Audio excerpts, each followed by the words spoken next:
miarakantsika rehetra amin'ny anaran'i Jesosy Kristy ilay tompon'izao rehetra izao. Ndao atao tanjona amin'ity taona ity ny mpanompo mahatokony Jesosy Kristy.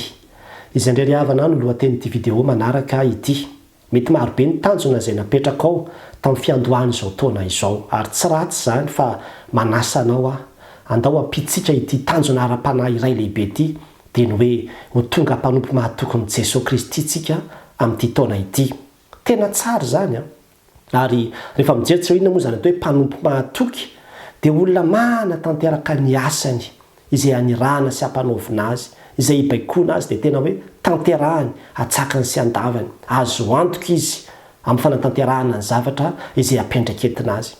Any amin'ny testamenta vaovao zao antsika dia Jesosy Kristy aloha zany zao no hitantsika hoe mpanompo mahatokin'Andriamanitra, satria dia izy dia tena niteneny izany mihitsy hoe ny haniko dia ny manao ny sitrapon'ny raiko izay any an-danitra sy mahavita ny asany. Any amin'ny Jaona toko 4:7 izy dia nilaza manao hoe tsy nidina avy tany an-danitra aho hanao ny sitrapoko fa ny sitrapony izay naniraka.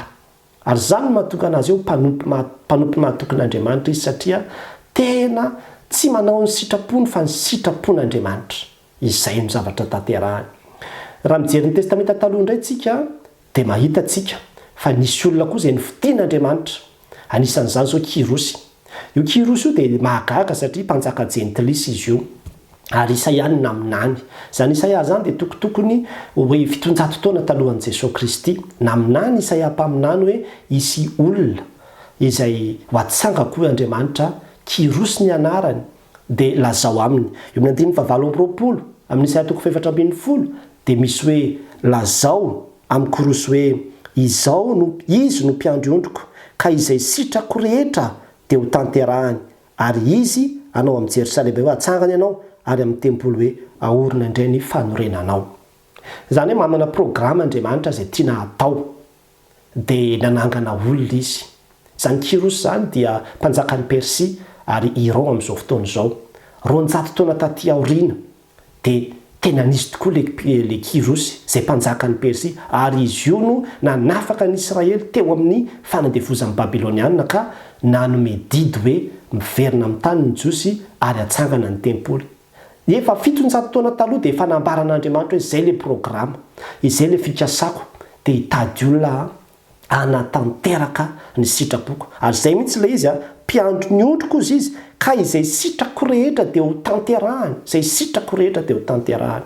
Dia mifandray amin'ilay an'i Jesosy Kristy toy ihany hoe tsy nidina avy any an-danitra hanao ny sitrapoko fa ny sitrapony izay naniraka. Izay ilay antsoina hoe mpanompo mahatoky ry havana. Olona manatanteraka izay sitrapon'Andriamanitra, manana programa maro eto amin'ity zao tontolo izao ity Andriamanitra, dia mila olona izy. Ary tsy mitsahatra mihitsy mandraka ankehitriny izao, mitady olona izy ilaza manao hoe ity aho Andriamanitra, irao ampiasao amin'izay sitraponao. Izay ilay antao hoe mpanompo mahatoky. Na mety hoe ao an-tokantrano ao na amin'ny fiainanao andavanandro dia afaka miteneny izany mihitsy ianao hoe Andriamanitra, izay sitraponao dia izay no ataoko. Mihera mandrakariva amin'Andriamanitra satria izay no mahampanompo mahatoky antsika. Dia manatanteraka izay zavatra hampanaovin'Andriamanitra antsika, ny baikony, ny sitrapony, ny teniny dia rahantsika satria izay ilay atao hoe mpanompo mahatoky. Izany hoe hitomba mifakatoavana ny tenin'Andriamanitra zany tsika amin'ity taona ity. Ary izany anie no mahatonga ny Mosesy ho tena hoe mpanompo mahatoky koa. Rehefa jerevanao ny bokin'ny Exodosy, ny bokin'ny Nomery izay mitantara ny fiainan'ny Mosesy sy ny arahany tamin'ny zanak'Israely, dia mahita ianao fa tsy nisy teny mihitsy Mosesy zany na ray araka hoe zao no ndao hanaovana azy, fa Andriamanitra daholo mibaiko lazao ny zanak'Israely hoe zao indray nataonao dia zao indray izao, dia manaraka fotsiny izy raha izay nazy ho lazana azy. Tsy manana teny mihitsy izy na niara fa dia izay ambaran'Andriamanitra eo dia izay ny tanterahany. Ary izay no mahatonga azy hoe mpanompo mahatoky. Mitady an'izany olona izany Andriamanitra amin'ity taona ity. Andao ataontsika fanampy izany hoe ho tonga mpanomponao Andriamanitra, ary mpanompo mahatoky manatanteraka izay rehetra lazainao. Tsy miady varotra na miasa maniratsira ny teninao fa tena izay lazainao dia tonga dia ho tanterahako. Ary izany ry havana ny tena zava-dehibe indrindra na ao anivon'ny fiangonana ary tena mila an'izany olona mpanompo mahatoky izany tsika. Tsy entin'ny fisainany na entin'ny inona fa entin'ny tenin'Andriamanitra izay lazain'Andriamanitra ka iarana amin'Andriamanitra daholo ny zavatra rehetrarehetra izay atao.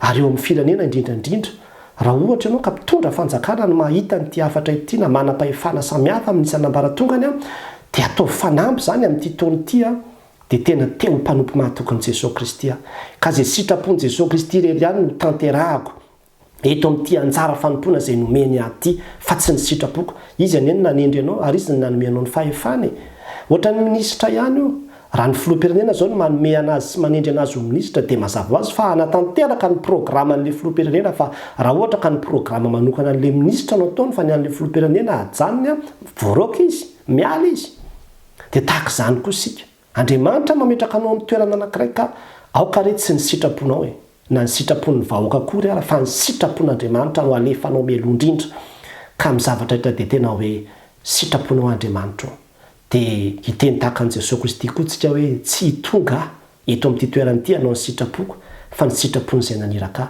raha vitanao zay dia izay ilay atao hoe mpanompo mahatoky izay ilay antsoina hoe mpanompo mahatoky mandeha amin'ny fankatoavana mandeha amin'ny fanitretena manao izay lazain'Andriamanitra dia andao ataontsika tanjona izany amin'ity taona ity dia tsy ho vitantsika amin'ny herin'ny tenantsika mazava ho azy fa tsy maintsy miankina amin'ny fanahy masina hoe fanahy masina mba teo tonga mpanompo mahatokon'i Jesosy Kristy ka izay rehetra lazainy teo ataoko manomboka izao ary ny sitrapony rery ihany na inona filozofia an'izao tontolo izao na fahendren'izao tontolo izao na inona tendance amin'izao tontolo izao ny sitrapon'i Jesosy Kristy ihany satria izay no atao hoe mpanompo mahatokon'i Jesosy Kristy ho an'Andriamanitra ny voninahitra ary mino ary havana fa ho be dia be tsika ny ho mpanompo mahatokon'i Jesosy Kristy amin'ity taona ity amen